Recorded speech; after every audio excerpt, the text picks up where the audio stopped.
I really can't believe it. I really can't believe it. I told others I better not win because I'm going to totally lose my composure up here.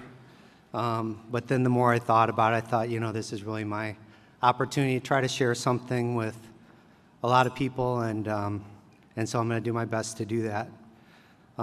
Congratulations to David and Bob for your amazing work. I mean, you really deserve to win, and congratulations for that. Hope's Inn was inspired by a girl named Monica, the 8-year-old that was referred to in the video. We didn't go into much detail in the video, but she lived in a tin shack with 5 family members. It was about a 10 by 10. Water ran in. There were rats that would attack them at night. I mean, it was a bad situation. And we made a connection with her and decided to raise funds for that first house, and everything kind of rolled from there. And we've remained close to Monica and her family ever since. As the years go by, I began to ask less questions about what to do and instead ask questions about why this situation exists and about how to best help. These answers are much more difficult to answer, and the more I learn, the more I realize the complexity of poverty and why it's been part of the world for thousands of years. On the surface, you think of Monica, the 8-year-old girl, as financially poor. She lives in a very small house with 5 others on a daily income of $5 to $10 a day. But that's only one of the forms of poverty that she experiences. She also suffers from the poverty of support from a father.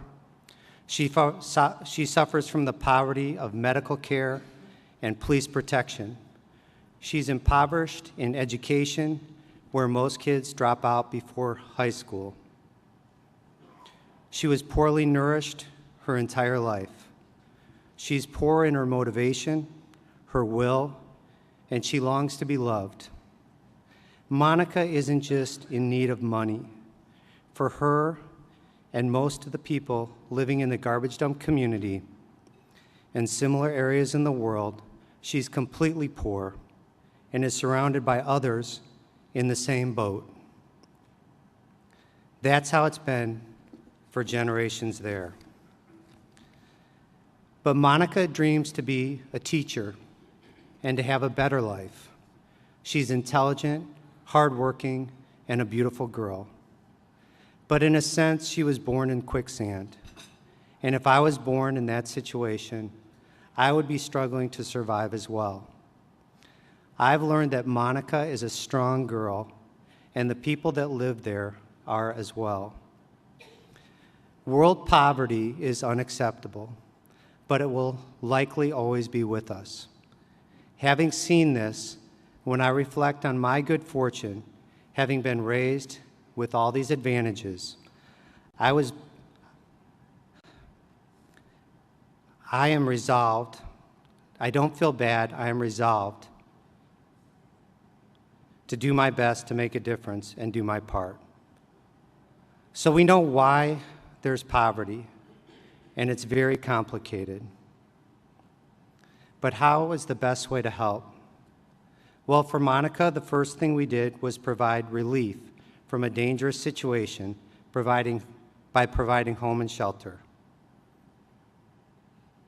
Over the last several years, we've invested primarily time into Monica and her family to encourage them to help themselves by staying in school and make good decisions. We've also financially supported organizations that provide tutoring and mentoring locally to Monica and her family. Hope's Inn is hoping to replicate this process through relationships developed through our annual service trips to build homes and provide medical relief. We remain dedicated to developing humanitarians and have initiated our first school program at our high school.